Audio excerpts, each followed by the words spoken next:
Olá, hoje é quinta-feira, 8 de outubro, o Panorama está começando. Confira agora o que preparamos para esta edição. No Giro de Notícias, empresas que não conseguem reduzir emissões de gases de efeito estufa podem comprar créditos para compensar o meio ambiente. Iniciado o cadastro das chaves digitais do Pix, a nova ferramenta de pagamentos instantâneos do Banco Central. Confira como foi o trabalho do Corpo de Bombeiros no combate ao incêndio na Serra do Cipó. Veja também, trabalhadores perderam até 25% da renda durante a pandemia. No nosso quadro sobre saúde mental, a psicóloga Eleonora Carvalho vai falar sobre as mudanças nas relações sociais pós-Covid-19. E ainda, reflexos. Com o aumento da procura, algodão está em falta e afeta setor têxtil no Brasil. Essas e outras notícias agora no Panorama.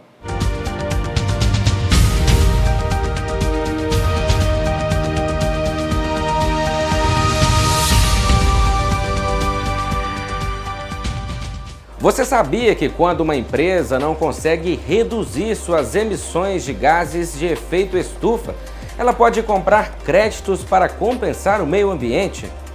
Todos os recursos arrecadados com essas transações são usados em ações de preservação.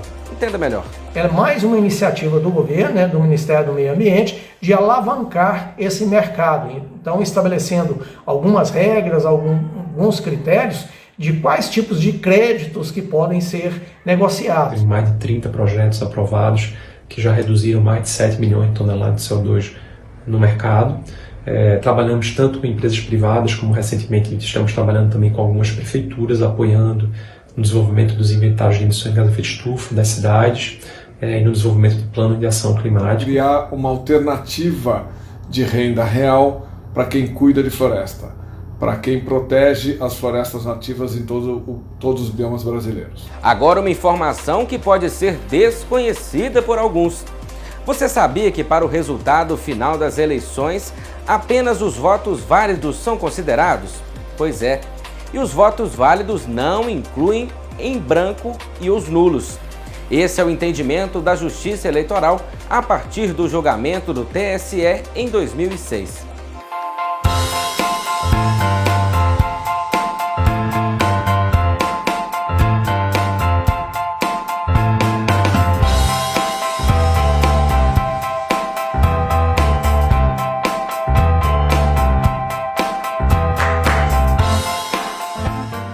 Teve início o cadastramento das chaves digitais do Pix, a nova ferramenta de pagamentos instantâneos do Banco Central. Essa será a forma como a conta do usuário será identificada no sistema. Pode ser telefone celular, CPF, CNPJ ou e-mail. O serviço vai funcionar nas 24 horas do dia e deve reduzir para 10 segundos o tempo de liquidação do pagamento entre o banco e o estabelecimento. Vai permitir pagamentos imediatos, pagamentos que tenham aí uma dinâmica de iniciação, de recebimento muito facilitada, com uma redução de custos aí para os envolvidos aí nessa transação de pagamento, inclusive com gratuidade para quem é pagador pessoa física, né? O Corpo de Bombeiros de Minas Gerais esteve na Serra do Cipó durante quase uma semana. Cerca de 70 pessoas trabalharam no combate às chamas. As equipes foram divididas em 3 frentes de trabalho nas principais áreas da região. Só até a última terça-feira, a estimativa de brigadistas que atuam na área era de que mais de 1.800 hectares de vegetação haviam sido queimados. Agora, o incêndio foi controlado, mas cabe ressaltar o trabalho intenso realizado no local. Aqui a gente vê a dificuldade do trabalho realizado tanto pelos bombeiros militares como pelos brigadistas, parceiros, uma vez que é um trabalho extremamente manual.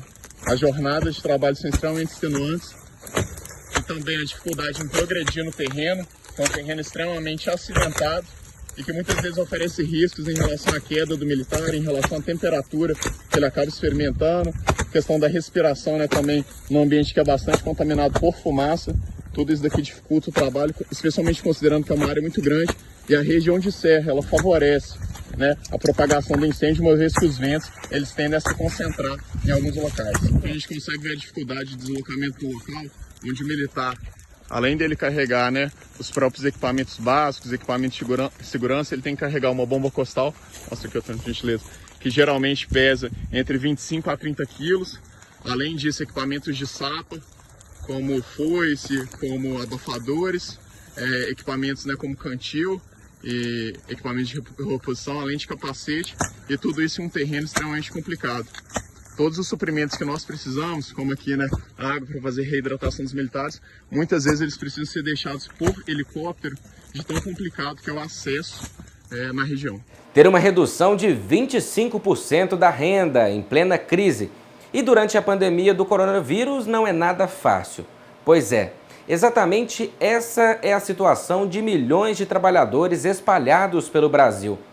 Quase um quarto teve o contrato suspenso ou a jornada de trabalho reduzida, afetando os seus salários. O impacto é ainda maior sobre quem possui baixa escolaridade. Depois de 6 meses de pandemia, os impactos da crise causada pela Covid-19 são sentidos nos mais variados aspectos, sobretudo no bolso. Milhões de pessoas, espalhadas por várias partes do país, tiveram uma queda acentuada da sua renda durante esse período. De acordo com a Pesquisa Nacional por Amostra de Domicílios do Instituto Brasileiro de Geografia e Estatística, IBGE, há trabalhadores que perderam até 25% do seu faturamento de março até agora. Quem possui menos escolaridade e não concluiu o ensino médio, por exemplo, sofre ainda mais com as perdas. Para fazer a conta, o IBGE perguntou o valor que o trabalhador estava habituado a receber naquele mês e quanto entrou de fato. Trabalhadores informais contaram com o reforço do auxílio emergencial, que já foi de R$ 600 e agora será de 300 até o fim do ano. Mas a média continua preocupante. A gente está tendo que ficar em casa, os bens e serviços eles não estão ofertados ou nós não podemos consumir porque a gente não pode sair de casa. Então, nesse momento, algumas pessoas vão sofrer muito por isso, porque elas não têm os recursos, não estão podendo trabalhar. E aí o governo lança mão desse auxílio emergencial e esse auxílio emergencial também faz um certo controle de tensão social. E aí as pessoas podem continuar comprando os seus alimentos e tendo os recursos mínimos para o seu provimento e o provimento dos seus familiares. Para amenizar essa situação, tornam-se necessárias políticas públicas de educação financeira para as famílias. Isto é primordial. Todos os casais deveriam ser obrigados a fazer uma qualificação para a gestão financeira do lar. A gestão financeira familiar, se não for realizada com eficiência, fará com que essa situação transforme em um problema que venha afetar a vida familiar. Marido e esposa devem realizar a administração financeira da família, planejar juntos, decidirem juntos as diversas situações que surgem no dia a dia, como utilização de limite de cheque especial, compras acima do limite, acúmulos de prestações. Caso esteja com o orçamento comprometido, devem buscar uma negociação, evitando a utilização dos limites especiais e cartão de crédito. A diferença da perda de remuneração entre os menos instruídos e os que possuem curso superior é de 8 pontos percentuais. Na prática, entre maio e julho, esses trabalhadores tiveram que se virar com R$ 431 a menos por mês, o equivalente a 40% de um salário mínimo, que é de R$ 1.045. Mas a pandemia não afetou somente os trabalhadores com menos escolaridade. Entre os formais, quase um quarto, ou 9,5 milhões, teve o contrato suspenso ou a jornada de trabalho reduzida, segundo informações do Ministério da Economia. Ainda que o governo tenha tentado amenizar com compensação de salário, brasileiros com ensino superior e melhores cargos chegaram a perder de 10% a 14% na renda. Como ter um equilíbrio financeiro? Com um orçamento doméstico bem realizado para evitar os transtornos. Saber comprar, o que vai comprar e quando comprar. com certeza, a mais importante e difícil tarefa e que mais toma tempo. Como prioridade, levar em conta suas despesas em função de quanto a família ganha. Isto é, levar o padrão de vida de acordo com as possibilidades financeiras. O brasileiro, de poder aquisitivo mais baixo, percebe a variação nos salários e nos preços dos produtos com mais rigor.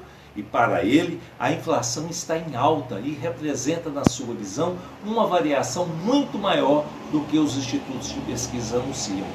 O fato é, a pandemia está influenciando o equilíbrio da economia, provocando medidas de contenção dos gastos para amenizar percas e variações. E por que a população de menor poder aquisitivo sofre mais? Com a elevação da inflação, as perdas do poder de compra do salário, influenciados pelo aumento nas variações do preço, diminuem a quantidade de bens e serviços que o dinheiro pode comprar. O aumento da inflação, de forma inesperada, provocada por movimentos de ajuste do mercado, alta do dólar, acontecimentos políticos, sazonalidade de produção, provoca transtornos para toda a população. O peso do aumento da carne e agora do arroz, que pertence à cesta de consumo do segmento das famílias mais pobres, provoca pressões inflacionárias muito maiores do que a da classe mais rica. As famílias precisam ter um orçamento doméstico bem realizado para não sofrer as consequências, a perda do poder de compra do salário e das variações nos preços. Em todas as famílias de todos os segmentos sociais devem ter o cuidado neste quesito, em fazer a gestão das compras, controlando os requisitos básicos, comprando o necessário e, com isso, controlando todos os gastos, realizando antes das compras uma pesquisa de preços, escolhendo produtos com valor agregado menor e evitar os produtos não essenciais. A pandemia tem provocado muitas mudanças em todos os aspectos da vida das pessoas. Mas como ficam as relações sociais pós-Covid-19? É o que você vai ver agora no nosso quadro sobre saúde mental. Somos uma sociedade que funcionamos com uma herança muito grande da época industrial, da Revolução Industrial. Essa herança nos chama de sociedade industrial, onde a gente separa o local de trabalho do local da vida. E esse local de trabalho é o local onde a gente tem relações que são relações mais distantes, mais frias, que são as nossas relações formais, as relações, na maioria das vezes, profissionais. Normalmente chamamos esses grupos que a gente está inserido no nosso cotidiano de grupo secundário. E o que acontece nessa sociedade industrial é que esse grupo secundário, ele faz a maior parte, a maior parte da nossa vida está nesse momento de convivência mais formal, mais distante, mais profissional. E a pandemia nos fez mudar completamente esse olhar. Por quê? O nosso grupo primário, que é a família, que é o lugar do aconchego, das relações mais íntimas, era o lugar onde a gente tinha um pouquinho só do nosso tempo. E esse lugar, que é o grupo primário, o lugar onde a gente tem uma mínima parte do tempo envolvida com esse grupo do afeto, do aconchego, do amor, passou a ser o contrário. Passamos a estar mais tempo com esse grupo. Isso faz com que a gente tenha que adaptar as mudanças da forma de convivência e das relações sociais.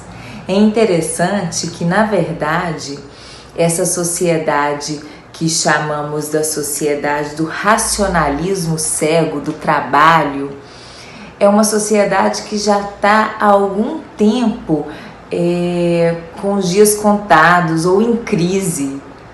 E a pandemia só veio mais uma vez acelerar uma mudança necessária, que na verdade abre espaço para uma cultura muito diferente, que é uma cultura, um lugar e uma convivência, não desse racionalismo cego, mas de uma cultura mais sensível. Essa cultura onde a gente tem relações mais próximas e mais afetivas. Então, nas relações sociais também vamos ter que lidar com muitas mudanças.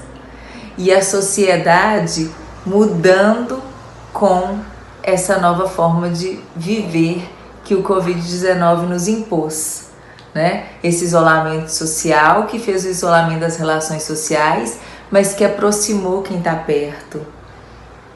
Que a gente tem que estar mais junto daqueles que fazem parte do nosso grupo primário, que são aqueles que trazem afeto, que trazem aconchego e que trazem segurança. Se você está buscando uma vaga no mercado de trabalho, fique ligado no quadro Oportunidades.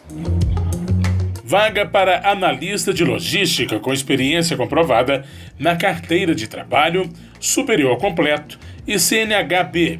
Atendente de farmácia balconista, com experiência comprovada na carteira de trabalho. Atendente de lanchonete, com experiência na carteira de trabalho e CNH-A. Auxiliar administrativo, com experiência na carteira de trabalho, ensino médio completo e CNH-B. Auxiliar de padeiro, com experiência comprovada na carteira de trabalho e ensino médio completo. Auxiliar técnico eletrônico, ensino médio completo e CNH-B. Chapeiro, com experiência comprovada na carteira de trabalho, ensino médio completo e CNH-A. Chapeiro, com experiência que pode ser fora da carteira de trabalho. Cozinheiro de restaurante, com experiência que pode ser fora da carteira de trabalho. Empregado doméstico nos serviços gerais, com experiência comprovada na carteira de trabalho. Faxineiro, com experiência que pode ser fora da carteira de trabalho. Forneiro de padaria, com experiência comprovada na carteira de trabalho e ensino médio completo. Gerente de serviços de oficina, assistência técnica, oficina mecânica de motos, com experiência comprovada na carteira de trabalho. Instalador de sistemas eletroeletrônicos de segurança, com experiência comprovada na carteira de trabalho. Instalador de som e acessórios de veículos, com experiência comprovada na carteira de trabalho. Mecânico de motocicletas, com experiência comprovada na carteira de trabalho e ensino fundamental completo. Mecânico de motocicletas, com experiência comprovada na carteira de trabalho e escolaridade não exigida. Motofretista, entregador motoboy, com experiência comprovada na carteira de trabalho. Motorista de caminhão, com experiência comprovada na carteira de trabalho e CNH-C. Oficial de serviços gerais na manutenção de edificações, serviços gerais, com experiência em ensino fundamental completo e disponibilidade de horário. Operador de caixa, com experiência comprovada na carteira de trabalho e ensino médio completo. Pedreiro, com experiência comprovada na carteira de trabalho. Recepcionista atendente, atendente acadêmico, com experiência na carteira de trabalho, ensino superior completo em qualquer área e informática básica. Servente de pedreiro, com experiência comprovada na carteira de trabalho. Supervisor comercial, supervisor de loja, produtos financeiros, com experiência em vendas e ensino superior completo, contabilidade ou administração. Técnico em manutenção de equipamentos de informática, com experiência que pode ser fora da carteira de trabalho e ensino médio completo. E vendedor interno, ensino médio completo. A carta de encaminhamento pode ser impressa pelo aplicativo Cine Fácil ou portal Emprega Brasil, ou agendando atendimento presencial no link www.mg.gov.br www.ccr.gov.br/agendamento. Fique ligado na dica. Não esquecer de incluir nos objetivos profissionais a vaga desejada para que apareça no seu cadastro. No Panorama, você fica por dentro da previsão do tempo para Caratinga e região. Confira. Amanhã em Caratinga, a previsão é de sol com poucas nuvens, sem chuva. A mínima é 22 e a máxima de 37 graus. Em Ubaporanga, nesta sexta-feira, a previsão é de sol com algumas nuvens. A temperatura mínima é 22 e a máxima de 38 graus. Amanhã em Vargem Alegre tem previsão de sol com algumas nuvens. A mínima é 25 e a máxima de 40 graus. Durante a pandemia, os fabricantes de fios e tecidos de algodão têm sentido os reflexos da alta do produto, chegando a ficar até 35% mais caro, inclusive pela variação de câmbio.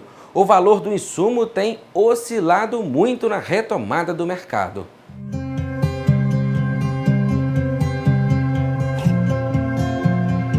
Desde o início de julho, nós observamos, então, uma alta de 8% das cotações da pluma no mercado doméstico, atingindo o patamar de R$ 290 libra-peso. E isso tem um fator, principalmente, observando o mercado internacional. Nós observamos nos últimos meses um recuo da área plantada nos Estados Unidos, o que tem favorecido também a perspectiva de um balanço mais enxuto no país norte-americano, que é importante competidor do Brasil em mercados asiáticos, principalmente a China. E também, nas últimas semanas, tem se agravado o quadro de seca no Texas, o principal estado produtor de algodão nos Estados Unidos, o que também tem influenciado as estimativas para o balanço norte-americano. Nesse contexto de maior competitividade do mercado internacional, tem ganhado espaço aí os fardos brasileiros e também tem favorecido a perspectiva de preços no mercado doméstico. A máquina entrelaça os fios para criar o tecido, que depois se transforma em blusas, casacos e jaquetas. Esta malharia ainda usa matéria-prima comprada antes da pandemia. Devido à baixa demanda que nós tivemos ao longo do inverno, nós ainda temos estoque de matéria-prima comprada antes desse aumento que nós tivemos recentemente. Nos últimos 8 meses, o prejuízo com a fábrica parada foi de R$1 milhão. E agora, o empresário sabe que vai pagar 21% a mais nas próximas encomendas. O quilo do fio da fibra de algodão subiu R$ 4,00 em apenas um dos fornecedores da malharia. Tenha para mais 2 a 3 meses. Então, quem sabe, ao final desse processo, haja uma estabilidade mais interessante do preço do algodão. Segundo o Sindicato das Indústrias de Fiação, Tecelagem e Malharia, o que acontece agora com o algodão é semelhante ao caso do arroz. Com a retomada das confecções do mundo todo, a procura também aumentou. Resultado, os preços subiram no mercado internacional, incluindo também outras matérias-primas como viscosa e poliéster. Assim como a oferta e demanda, a questão dólar é crucial para o algodão e para outras matérias-primas também que nós temos aí importadas. Os lojistas projetam que, para o consumidor, o aumento de preços de roupas como esta, de 100% algodão, não será alto, mas vai acontecer. Isso porque o setor precisa recuperar as perdas da pandemia, que em alguns casos chegaram a 60%. A indústria ela é bastante resiliente, né?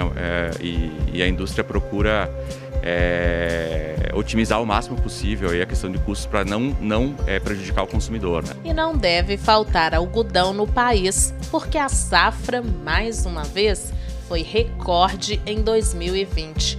Os produtores colheram quase 3 milhões de toneladas de pluma do algodão, 5% a mais do que na última safra.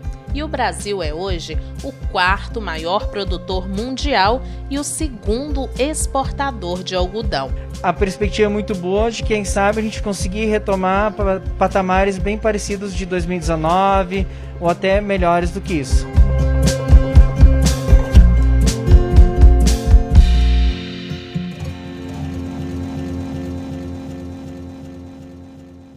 Estamos encerrando a edição desta quinta-feira. Para rever as reportagens do Panorama, basta acessar as nossas redes sociais. Lá você encontra matérias do jornal e muitos outros conteúdos. Não deixe de conferir. Vamos ficando por aqui. Obrigado pela audiência e companhia. E até amanhã.